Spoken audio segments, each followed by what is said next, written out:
Speaker after speaker described the late Namundjembo as a true freedom fighter and icon of Namibia's liberation struggle. She joined the Ovamboland People's Organization, OPO, in 1963 and as a member helped Namibians to cross into Angola to fight for Namibia freedom. In a condolence message read on his behalf by Vice President Nicky Yambo, President Hage Geingob says Namundjembo's blood was not shed in vain and her heroic deed will forever be remembered. As we mourn and celebrate the extraordinary life of this great mother of our nation, let us draw solace from the Holy Scriptures in 2 Timothy chapter 4, verse 7. Comrade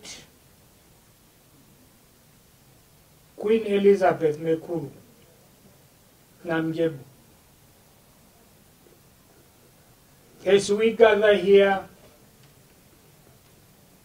before you lying in the coffin quiet, we promise not to forget the good deeds that you contributed greatly to the building of unity and freedom for this nation.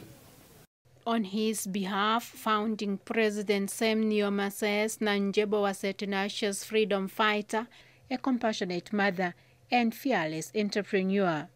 As we bid the farewell to our fellow freedom fighter, a mother, and a true embodiment of the Namibian woman's spirit of courage and sacrifice for the cause of freedom, let us recall the value for which she fought, reaffirm her vision and of a free society in which the Namibian women's dignity is respected. Former President Hifikepunye Pohamba also described the late Namundjembo as an unsung hero who served her country with dedication. Northern businessman Benza Haruka is one of the many children who grew up under the late Namundjembo's care. It was a very late Geno Mushimba who introduced me to Meekulu Elizabeth Namundjembo in August 1983.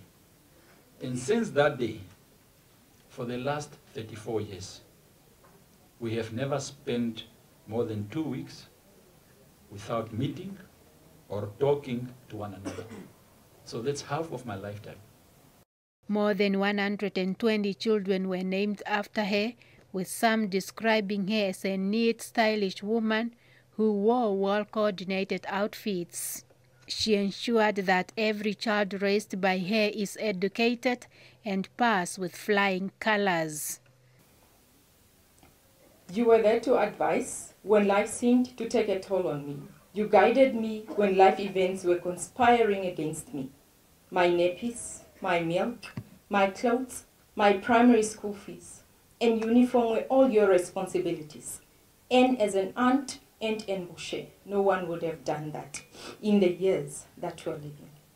Mom, I left Namibia to study with so little support from family, but you had faith in me and you had encouraged me to study regardless of what was said. You risked your health for me, Mom, traveling all the way from the north just to come meet me by the airport upon arrival from my studies. Namundjembo died in the Oshakati State Hospital at the age of 81. Namundjembo was born at Tongala village in the Ohangwena region. She joined the then Ovamboland People's Organization, OPO, currently known as SWAPO, in 1963 at Oshandi in the Ohangwena region.